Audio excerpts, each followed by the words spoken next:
Good evening, fine folk of the Independence Campaign.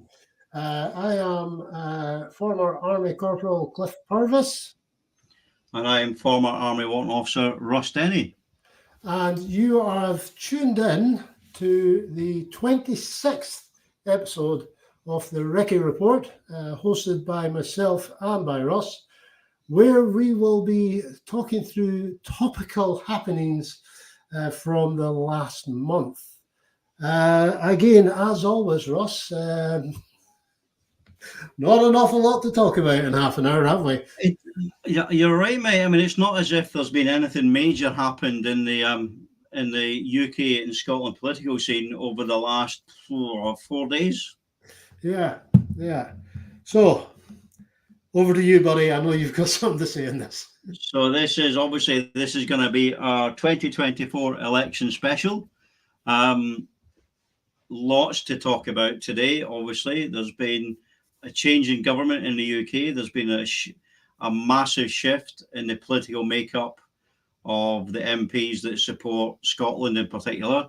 And I think we're going to get into that a little bit and then maybe have a talk about what happened, actually happened. Yeah.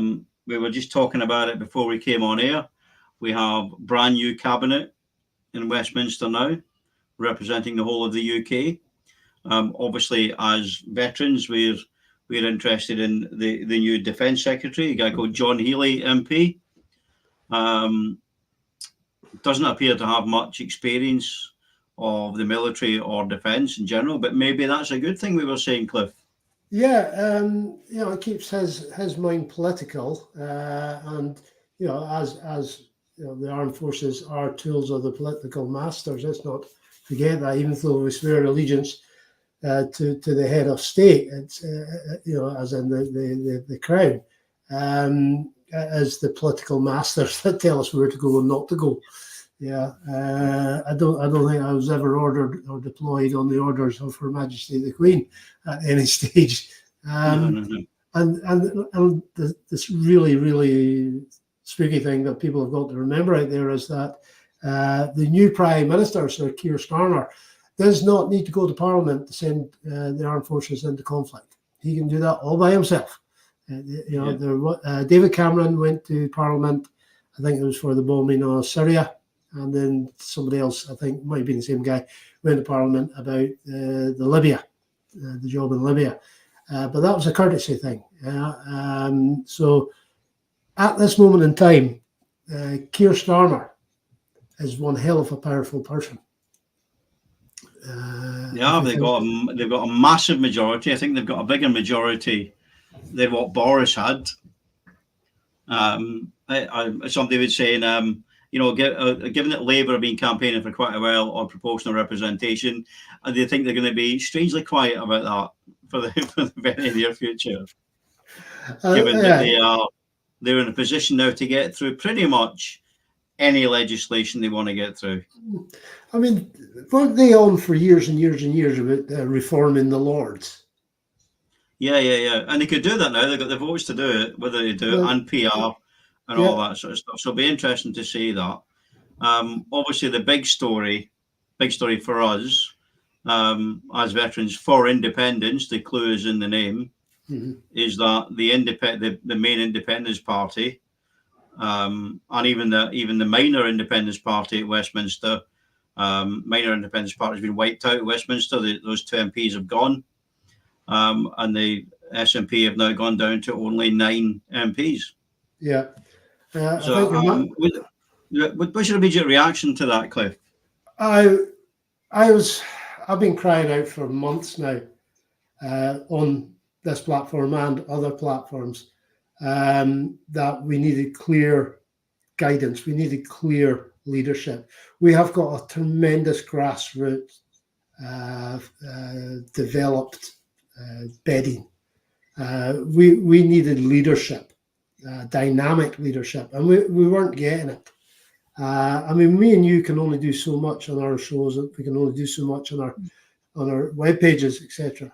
But we need stuff to work with. It's like getting deployed. You'll get that in theatre. You'll get that in theatre, and you're sitting there going, I've got nothing to deploy with. Yeah. Yeah, Jam tomorrow. And it felt a bit like that.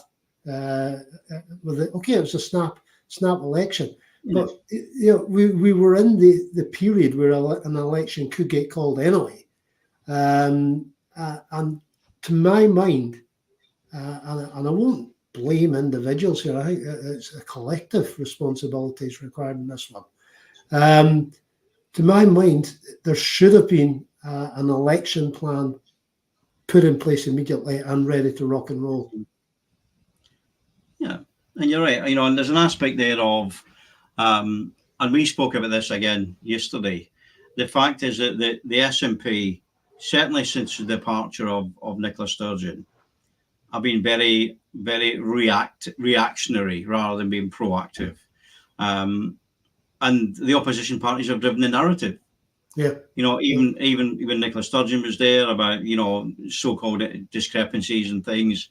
Then Humza came in and he was just subject to that barrage. And then John Swinney came in. And again, we've spoken about this. I said at the time, I think John Swinney was a bad idea. He's been leader before. He's not particularly dynamic. He's older. I think we should have taken the opportunity, and we still have the opportunity in the wake of what can be considered a resounding defeat in Westminster, to change leader and get someone a little bit more, a little bit younger, a little bit more forceful. We talked about Stephen Flynn. Obviously, he was re-elected in Westminster, so he's off the table. But yeah, I think we need to do that because the next Scottish Holyrood election is going to be in 2026. So there's 22 months there for the SNP to actually make changes now and start building on that. There's always a danger when they do the post-mortem of these things that they think they didn't focus enough on one thing or not enough on another, or to blame the voters. And the truth is, no one knows why people voted how they did. It could have been a simple protest vote against the Tories, and Labour seems the best way of doing that. It could have been low turnout. It could have been voter ID. It could have been the fact there's the school holidays. We can talk about these things till the cows come home, but the simple fact is, it's done. Yeah, it's done. And there's always a danger, to use the military analogy, to always fight the last war. Absolutely, and that's why we need to prepare for the next one. Yeah, that's why we need a dynamic change at the top of the main independence party. And still the Scottish government to get in there and swing things around. We need to get the narrative back, and we can only do that by having an anti-propaganda unit, to call it. Definitely. Yeah. Before you get into that, mate, George Aitken saying Mary Black, I'm assuming for the leader, she stepped down, mate. She stepped down after the election. And I don't think there's any way to get them in. I'm not sure how. Maybe somebody who's better informed can tell me about this, but obviously we have constituency MSPs and list MSPs. I don't think you can add someone to the list that wasn't on the list at the election. So it's not like Mary Black could suddenly come in and somebody step down. I think you'd have to be there. I don't know. I don't think. Otherwise, I would say Stephen Flynn should resign and then step into Holyrood. But I'm not sure that's how it works. I think you've got to have your list. Your list MSPs have to be approved. Yeah. I think there's something winging about in my head that mentions it's party rather than person for the list. But I don't know. But I'm pretty, because I know before the election they have people who are rated on the list, don't they? Right. So depending on what the votes are, you get your 1, 2, or 1, 2, 3 in the list, or 1, 2, 3, 4 in the list. So, but I don't know if somebody steps down from the list now, whether the party can just grab any old muppet off the street and throw them in there. I don't know. Somebody that's a bit more au fait with the setup of Holyrood might be able to tell me that. But you mentioned the propaganda unit, which the SNP had proposed, or an anti-disinformation unit, or whatever they wanted to call it. Yeah, I haven't seen it in operation. All the narrative for that election has been what the narrative has been for the last 12 months, which is constant drip feed about how poor the Scottish government is, how poor as a party the SNP is, how poor as individuals, members of the SNP is. I mean, that classic one where sorry, you just forget prime ministers' names in a flash. There's been so many. Yeah, Sunak, when he turned round to that ultra-right pseudo-fascisto conference he attended and said that the Yes movement was anti-democratic and extremists, and it was just left a lie. Yeah. Nobody picked that up in the media at all. That, to me, that one statement alone, to me, shows you what we're up against with the Westminster elite. We know what they're like when countries are trying to get away from them. We know the dirty tricks. Just ask the people in India, Pakistan, Kenya, South Africa. Speaking of disinformation, the inability of the media to cry it out. You know, Reform got 5 MPs, didn't they? So Farage is now an MP. Lee Anderson's back in there, right? Yeah. So they've got five MPs. Now, bear in mind how much media coverage Farage got when he wasn't even an MP. How much that is going to be amplified now and magnified by the British media. You're going to see Farage and Lee Anderson on all the things, on Question Time for the millionth time. The Tories probably will move even further to the right to try and capture those. And you're going to see it. Speaking of the right wing, I have to take my hat off now to France, who last week were looking to go fairly right wing, and then had a bit of a comeback yesterday and went, no, we're not having that. You know, I did actually a little dance when that one came through on the news feed. Yeah, I've got Euronews on my news feed. Yeah. And it started sparking through yesterday, and I was doing little shuffly dances. My wife's looking at me, giving it, "What's up with you? Go take your medication. Go on." So and we were talking about this last week, weren't we? That worry that the road was becoming a little bit more right wing. Places like Hungary and France and places like that. And the worry was, if Trump gets back in States in November, that it's going to be a massively different world we live in. So, kudos to France for pulling out the bag at the last minute. We do like that.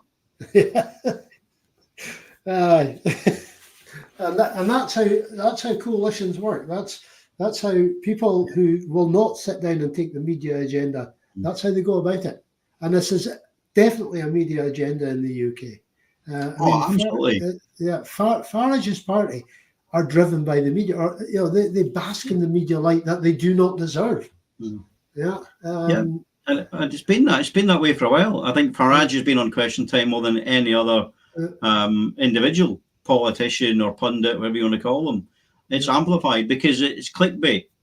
It's BBC invented clickbait before clickbait was a thing, just to get people in. And they say we're balanced because they have other shows where they broadcast other things, but no, it's magnified and highlighted by the media, and it's ridiculous. So you're right, we need the SNP, the disinformation unit, the propaganda unit, whatever you want to call it, needs to be up and running, and it needs to be well funded, because we're fighting against not just the radicals in the UK, we're fighting against the Russian bot farms, the Chinese propaganda units, all trying to influence the elections in this country. It's a bit scary. Although Northern Ireland seem to now have a Sinn Féin majority in Westminster, so they even though they won't turn up. Well, that's democracy in action. I think they are heading for unification. It's an unstoppable process now. Back to the anti-propaganda unit. If you don't mind, Russ, if anybody from the SNP is watching or listening in or gets told about this, if anybody from the Scotsman, STV, or from the National is paying any attention to this, I say those in particular because they are following our page. There's 2 volunteers to form the anti-propaganda unit, as myself and Russ. We cannot promise you clear dictation, but we can promise you honesty. we can promise you irate responses to the bullshit that's getting pushed out. Yeah. We said that obviously the UK version is 7-7 Brigade. We're Scottish, mate. It's going to be 7-7 Brigade for us. Yeah, the lost Or a detachment. fancy name, I don't know. So yeah, Please, whoever we need it. We need it up and running. We need it funded. We need people in there in front of a camera, getting it broadcasted, getting it put out to the world's news channels. This is what's happening in Scotland. Why hasn't it happened before is the major question. It's time to draw a line under the 4th of July 2024, move forward, looking towards 2026. And we need to be there with the right weapons to do the right job. So next show we'll have to get our eyes blacked out, mate, so we're unrecognisable. It'd be really cool about. Well, there's already a few online that think I'm 7-7 Brigade anyway. So. Definitely, which is kind of disappointing. Sorry. Yeah, but you said, and now's the chance, mate. Say 22 months until the Scottish elections. Yeah. 22 months for Labour, for the shine to wear off and Labour to reveal what they're going to be for the next 5 years and push it out. And I think, the SNP needs to be more bold. They absolutely do. Yeah. I'm not overly concerned about the fact that we're down to 9 MPs in Westminster, because let's be honest, other than some decent sound bites from Stephen Flynn, they didn't really achieve anything. No. I'm happy to be corrected, but they were there. I mean, it sent a message. It sent a message which Westminster ignored. Yes, yeah, we've seen that when they had the debate about the ceasefire in Gaza. Yeah, when Stephen Flynn had the opportunity as leader of the third largest party in the Commons to stand up and do the questions or ask the question, and your man, the speaker, moved on to Labour straight away. Yeah, and maybe now Labour has a majority. Maybe it's time for the SNP to take a leaf out of Sinn Féin's book and just and remove their MPs. Go for it. Yeah, it will make a statement, not as big a statement as withdrawing 40 odd MPs or 50 odd MPs, but removing it, and keeping them out of there. Keeping them out there, because there's nothing in the book that says they have to go for a by-election if they don't take the oath. Yeah. Otherwise, definitely, because who's our representative? Who is Scotland's representative now? Oh, grief! In Westminster. Yeah, Mr. Union Jack suit. Does everyone know? Everyone recognise this fella? That is the new Secretary of State for Scotland, Ian Murray MP. More widely known for the Union Jack suit. So there you go. So that is why, probably for now until the end of time, the Ian Murray is this week's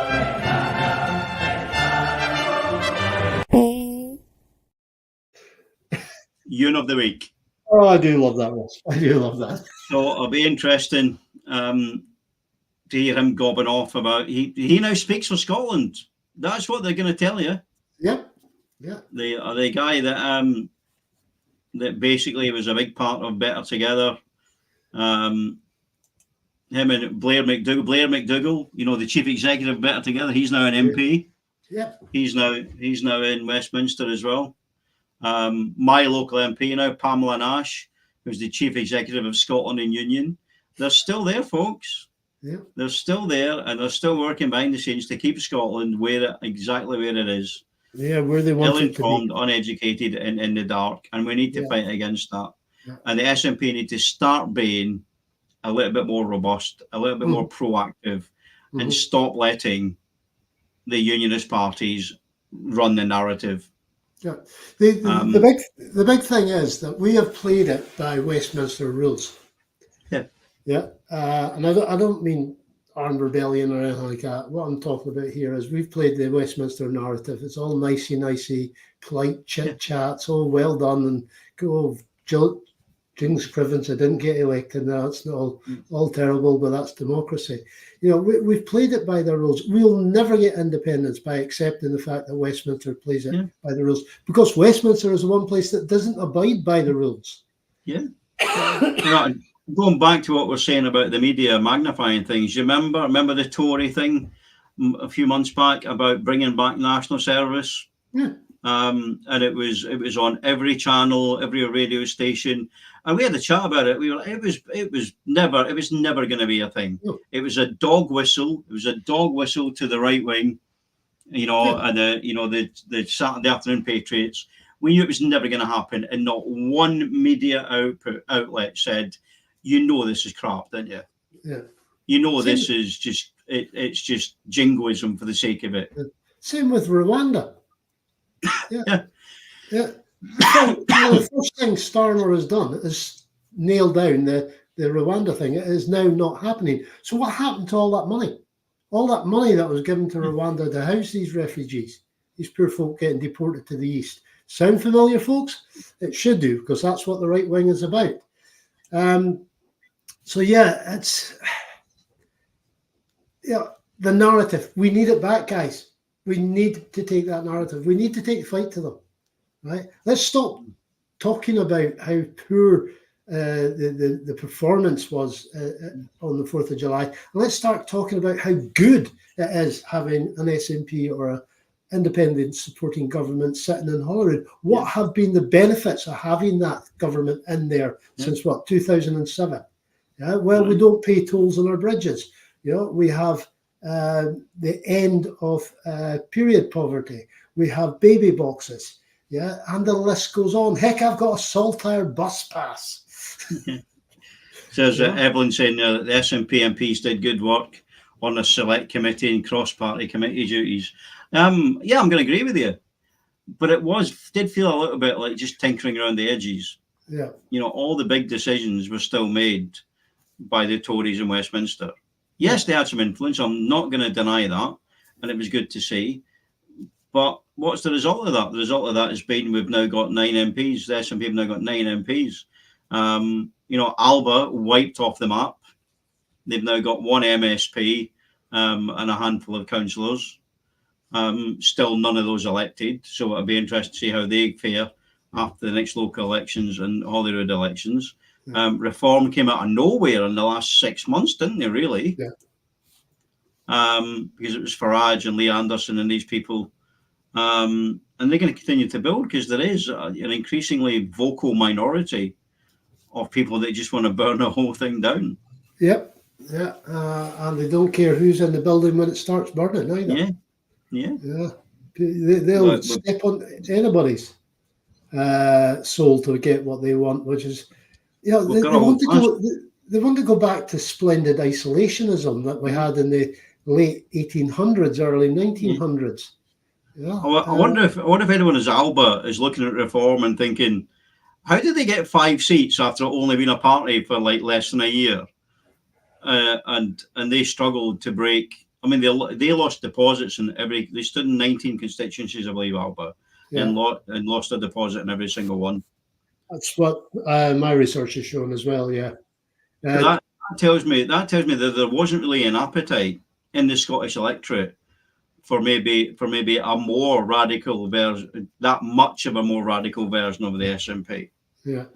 Whereas in the south there was a desire for that more radical right wing version of the Tories. Well, it's just because the Tories were pretty radically right wing anyway by the end. Oh, they just marched into that it was like a black hole sucking them in. Yeah. And black heart, I guess, for being extreme right wing, but sucking them in. Yeah, and they were quite happily taking the country that way, taking the union that way. And that's not Scotland. That's not Scotland's way. Scotland's way is when people are getting lifted in dawn raids, is to block the street in Glasgow to stop that happening. That is Scotland. Yeah. We've always been... and maybe the Tories reaped what they sowed because they'd been in 14 years. And there might be a tendency to think, well, clearly we're what the country wants, so what we do is right by the virtue of the fact we're doing it. And I'd hate to think that the SNP are falling into that trap as well in Scotland, because they've been in 17 years now. That they get that feeling of that they deserve to be in power. entitlement. And that's why I think for the SNP there needs to be that radical shift to just almost just need to start again. Right. Somebody mentioned there that some of the Alba candidates' views were not popular, nothing to do with independence. I agree completely. There's been a lot of hijacking of the independence cause to add on people's pet projects, and that's happened across not just in Alba but across the SNP as well and the other parties. That aspect of yes, we want independence, but only on our very specific niche terms. Yeah, if they can't have that, then they go off on a straw and sit in the corner. I was getting that quite a bit before I came off social media. There, I was getting so much flack. It was like a busy flack night over the war zone. Right? Have you seen the time, old chap? We've only got 3 minutes. I have, mate. I have. We have 3 minutes left. Although I'm going to be fair. I think we were a minute late starting, so I'm happy to go a minute over, and face the wrath of Kev from India Live if we do that. But he's always shouting at us. Yeah. Yes. So we need shouting at, mate. We miss it. So yeah, the future. The future is. It's not for us to decide. No. We have an opinion on what the future makeup of the independence movement should look like, but the truth is, it's all you people, all you guys and girls out there that are watching, that are going to decide what that's going to be. The SNP need to sit up and take notice of what their supporters want. There's a conference. I think I got an email earlier saying there's the SNP conference is coming up, and it needs to be, as you say, EP, it needs to be a grassroots movement, as it pretty much was from 2014. Was that grassroots movement which other people tried to emulate with the AstroTurfing, but didn't quite manage it. The independence movement is grassroots. The independence movement's not me or Cliff or the SNP. The independence movement is every single one of you out there. Mm-hmm. Yeah, and that's why it's inevitable. Yeah, there's Hashbury. It's a good post there from Hashbury. I hope the movement doesn't overanalyze the past. You're absolutely spot on, and we have actually mentioned that, but that's good backup from what myself and Russ were chatting about there. You're right. We can't overanalyze.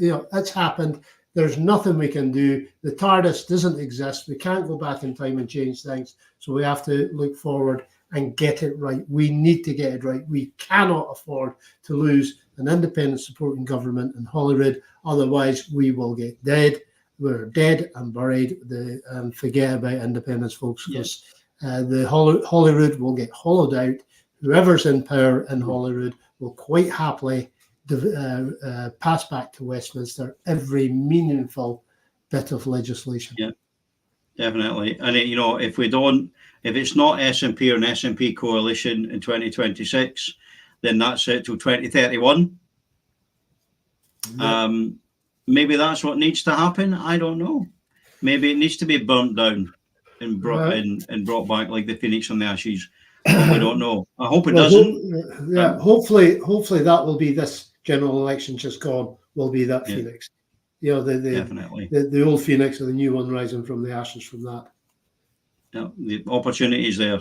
We need to send that message. It needs to start now, folks. It does. It absolutely does. It's that time again, folks. We have come to the end of our allotted slot for this week.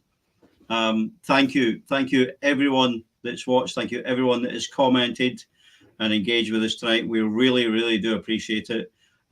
You're the difference between us engaging with you or us just, talking in our echo chamber. So it's really, really good to have you here. Thank you. Yeah, thanks for tuning in, folks. Yeah, and remember, even in our darkest hours, the future is bright. Independence is right. See you next month, folks. Take care, everyone. See you next time.